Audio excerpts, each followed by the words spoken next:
Bagaimana kabarnya hari ini? Luar biasa. Yes.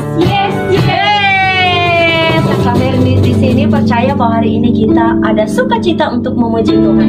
Nah, adik-adik, walaupun kita di rumah, saat ini mari kita memberikan mata kita, tangan kita, hati kita untuk memuji Tuhan. Nah, saat ini HP-nya dikasih di depannya, Alkitabnya ditaruh di depan, dan berikan senyum yang baik untuk memuji Tuhan. Itu tenang. Bahkan kalau boleh menari, silahkannya untuk Tuhan. Namun sebelumnya, mari kita berdoa. Lipat tangan, tutup mata. Kami akan berdoa. Tuhan Yesus, kami bersyukur hari ini kami boleh bersama-sama untuk memuji Tuhan. Kami mohon Tuhan Yesus hadir di tengah-tengah kami, anak sekolah minggu GBI Sumbersari, anak Sabtu Gembira GBI Sumbersari. Kami percaya bahwa kami ada di rumah kami masing-masing, Tuhan hadir. Tuhan Yesus berkati kami. Kami ada sukacita, kami siap untuk memuji, memuliakan Tuhan pagi hari ini. Di dalam nama Tuhan Yesus kami berdoa dan mengucap syukur. Haleluya. Sama-sama katakan amin.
Puji Tuhan ya, kita sama-sama nyanyi ya adik-adik. Oke.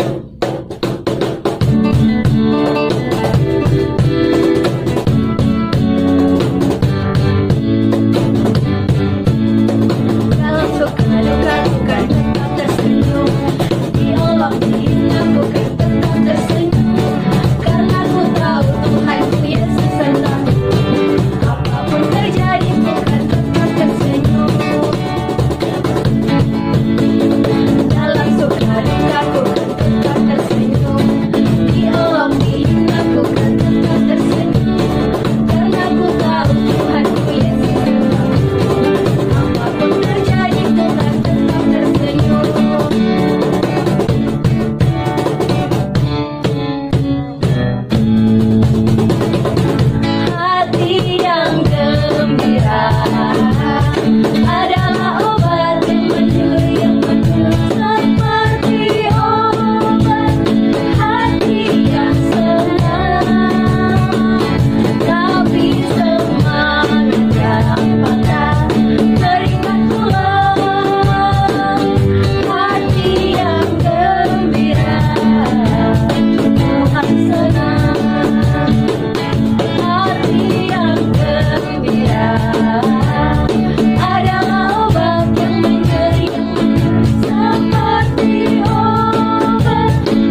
Adik-adik, sebelum kita mendengarkan firman Tuhan, marilah kita menyiapkan hati dan pikiran kita.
Terima kasih Tuhan untuk kesehatan, kekuatan yang baru yang Tuhan berikan kepada kami.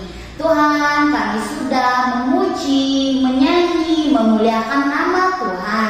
Jika sebentar kami mau duduk diam mendengarkan cerita firman Tuhan, berkati kami Tuhan supaya kami boleh mengerti apa yang Kau mau di kehidupan kami. Terima kasih Tuhan, ajar kami supaya kami boleh melakukan firman-Mu di dalam kehidupan kami sehari-hari. Terima kasih Tuhan, di dalam nama Tuhan Yesus kami berdoa dan mengucap syukur.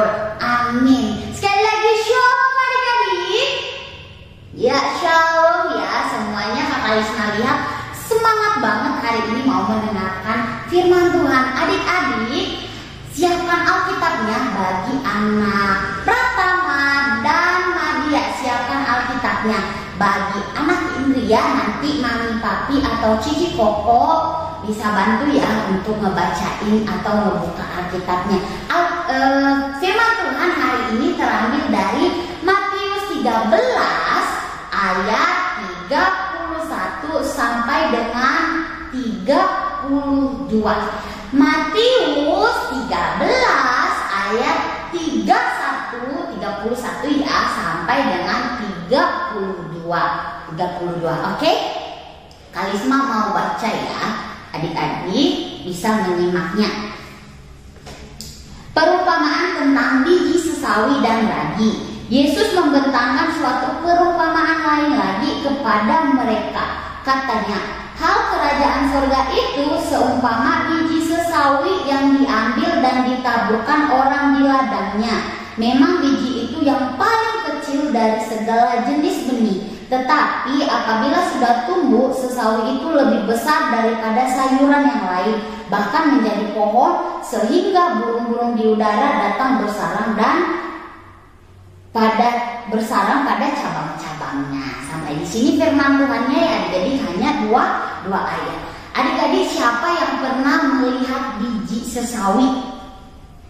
Siapa yang pernah lihat biji sesawi? Kalisma mau kasih tahu ya, biji sesawi itu sangat kecil.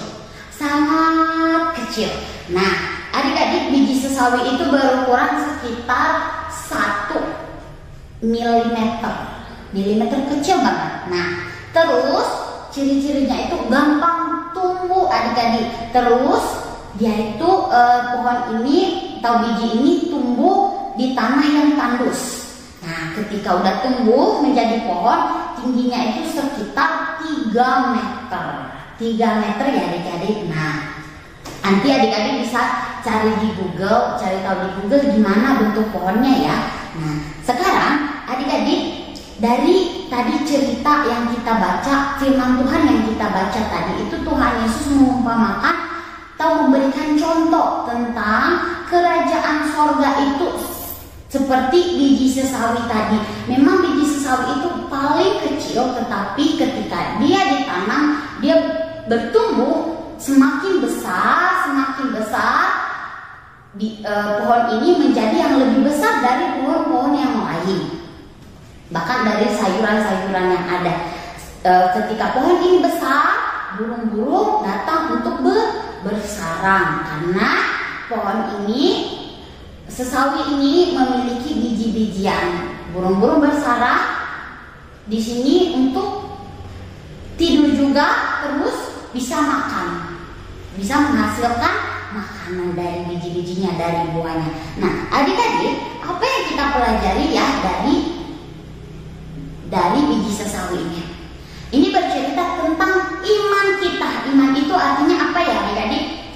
Kepercayaan kita, keyakinan kita. Kita itu percaya sama siapa? Kita itu beriman sama siapa ya adik-adik? Beriman sama Tuhan Yesus. Kita percaya kepada Tuhan Yesus, tidak kepada yang lainnya.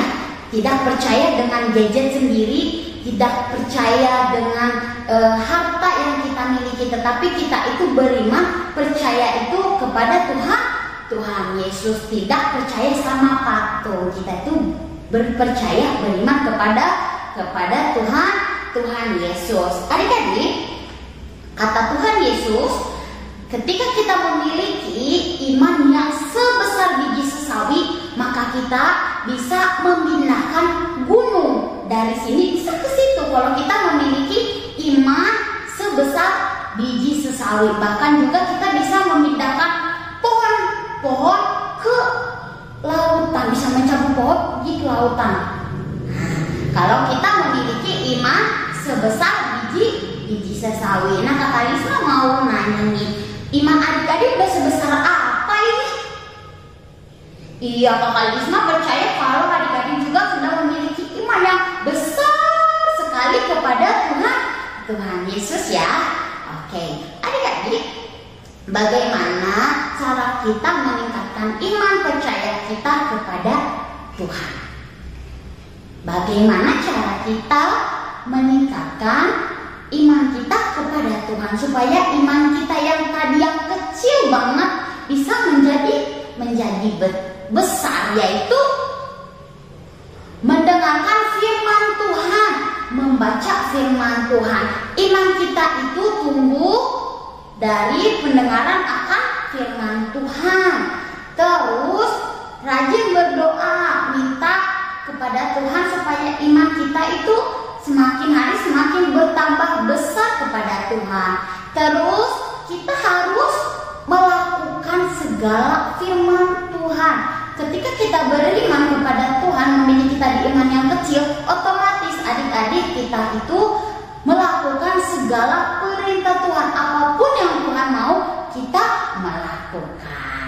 Nah, adik-adik, itu tadi cara kita meningkatkan iman kita kepada Tuhan. Nah, adik-adik, ketika kita belajar percaya kepada Tuhan, belajar beriman kepada Tuhan, Tuhan mempercayakan hal-hal yang besar kepada kita, mempercayakan hal-hal yang luar biasa kepada kita. Adik-adik, ketika kita mengalami kesulitan, contoh yang tadinya anaknya tidak bisa membaca, ketika dia percaya kepada Tuhan dan melakukan bagiannya, rajin belajar, maka dia akan bisa membaca karena pertolongan Tuhan, bukan semata-mata hanya kekuatan kita saja, tetapi itu semua karena pertolongan Tuhan, semua karena bantuannya Tuhan kepada kita. Tapi adik-adik ingat ya, iman tanpa perbuatan adalah mati, tapi sebaliknya juga perbuatan tanpa iman itu mati. Jadi apa maksudnya Kak Lisma? Kita beriman kepada Tuhan, tapi kita juga melakukan bagian kita. Contoh nih, kita emang berdoa adik-adik, tapi kalau kita tidak belajar, kita bisa pintar nggak adik-adik? Tidak bisa ya. Kita juga harus berdoa dan kita harus rajin belajar supaya kita bisa pintar. Oke? Bisa mengerti sampai di sini? Iya, Kak Alisma yakin adik-adik mengerti ya sampai di sini firman Tuhan. Nah, selanjutnya Kak Alisma mau memberitahukan bahwa seberapa besar iman kita kepada Tuhan. Tuhan itu selalu menghargai kita, selalu menghargai iman kita. Tidak pernah Tuhan menyepelekan atau mengejek iman kita walaupun hanya kecil. Iman kamu kok kecil banget, aku gak mau jadi Tuhan kamu. Tuhan tidak seperti itu. Tuhan selalu menerima kita seberapapun iman percaya kita kepada Tuhan. Walaupun kecil, Tuhan selalu menghargai iman percaya kita kepadanya. Oke adik-adik? Nah, setelah iman kita semakin besar kepada Tuhan, maka kita akan menjadi berkat, menjadi dampak yang baik untuk orang lain. Ketika orang lain melihat kita, wah, ini anak Tuhan Yesus kok semakin hari semakin pintar ya. Nanti teman-teman kita bisa datang kepada kita menanyakan, apa sih yang kamu lakukan? Kenapa kamu semakin pintar, semakin hebat hari-hari ini? Kita bisa cerita kalau kita itu beriman kepada Tuhan Yesus. Maka segala apa yang kita miliki sekarang itu Tuhan yang memberikan kepada kita karena kita beriman kepada Tuhan. Jadi kita bisa menceritakan kepada teman kita tentang apa? Tentang Tuhan Yesus. Kita bisa menceritakan tentang keselamatan kepada teman kita. Tapi kita harus menjadi dampak dulu kepada teman kita. Kita harus menjadi berkat dulu kepada teman kita. Oke, adik-adik? Bisa ya? Oke, adik-adik sekarang siapa yang mau beriman kepada Tuhan Yesus, yang percaya kepada Tuhan Yesus? Kakak Lisma percaya pasti semuanya sudah beriman kepada kepada Tuhan Yesus dan mau beriman kepada Tuhan Yesus. Karena ketika kita beriman kepada Tuhan Yesus, kita tidak rugi adik-adik, malah kita diberikan segala kekayaannya kepada kita oleh Tuhan Yesus. Jadi kita harus memilih untuk beriman kepada Tuhan Yesus, Sang Juru Selamat kita. Kita mematuhi segala firman Tuhan. Seperti tadi lagunya apa ya? Firman-Mu pelita bagi kakiku, terang bagi jalanku. Biarlah firman Tuhan menjadi terang bagi kehidupan kita. Dan kita sebagai anak-anak Tuhan, kita harus menjadi pelaku firman Tuhan, membawa banyak jiwa kepada Tuhan. Bagaimana tadi supaya iman kita semakin besar di dalam Tuhan? Kita harus membaca dan mendengarkan firman Tuhan, rajin berdoa dan melakukan firman Tuhan. Sampai di sini cerita firman Tuhan kita adik-adik. Sekarang kita mau ayat hafalannya. Kita mau membaca ayat hafalan dari Mazmur 119 ayatnya yang ke 105. Mazmur 119 ayat 105. Firman-Mu pelita bagi kakiku dan terang bagi jalan-jalanku. Sekali lagi ya, Mazmur 119 ayat yang 105. Firman-Mu pelita bagi kakiku dan terang bagi jalan-jalanku. Oke, ayat hafalan ini berlaku untuk Indria, Pratama, dan Nadia. Oke, sampai di sini firman Tuhan kita. Semoga Kakak Lisma yakin adik-adik mengerti firman Tuhan ini dan adik-adik melakukannya di dalam kehidupan kita sehari-hari. Oke, sekarang lipat tangan dan tutup matanya. Tuhan Yesus, kami bersyukur Tuhan untuk kebaikan Tuhan, untuk cinta kasih Tuhan yang tidak pernah berhenti di dalam kehidupan kami. Tuhan Yesus, kami bersyukur, kami beriman kepada Engkau, beriman kepada Yesus Kristus yang hidup, yang sudah menyelamatkan kami dari maut, dari dosa kami. Kami bersyukur ya Tuhan. Tuhan Yesus, pada hari ini kami mau menyerahkan kehidupan kami supaya kami boleh menjadi pelaku-pelaku firman-Mu. Kami boleh menjadi berkat bagi sesama kami Tuhan. Bagi siapapun yang kami temui, kami boleh menjadi berkat Tuhan. Terima kasih Tuhan, terus Engkau tuntun kami lewat firman-Mu Tuhan setiap harinya. Terima kasih Tuhan Yesus. Kami juga berdoa Tuhan Yesus pada hari ini untuk teman-teman kami yang akan menghadapi ujian-ujian tengah semester. Tuhan, Engkau yang memberkati, Tuhan Engkau yang menolong, berikan hikmat, kepintaran Tuhan supaya setiap apapun yang pertanyaan yang diberikan oleh setiap guru kami boleh menjawab dengan baik Tuhan. Terima kasih Bapa yang baik, berkati juga orang tua kami dimanapun mereka berada. Tuhan yang memberkati, Tuhan yang menolong, memberkati setiap usaha yang mereka kerjakan. Terima kasih Tuhan Yesus, kami berdoa dan menyerahkan setiap pergumulan kami, setiap kesulitan kami, setiap doa kami ke dalam tangan-Mu. Terima kasih Bapa, Tuhan yang terus memberikan kekuatan, kesehatan bagi setiap kami. Dalam nama Tuhan Yesus kami berdoa dan mengucap syukur. Amin. Bye-bye, dan Tuhan Yesus memberkati. Selamat hari Minggu.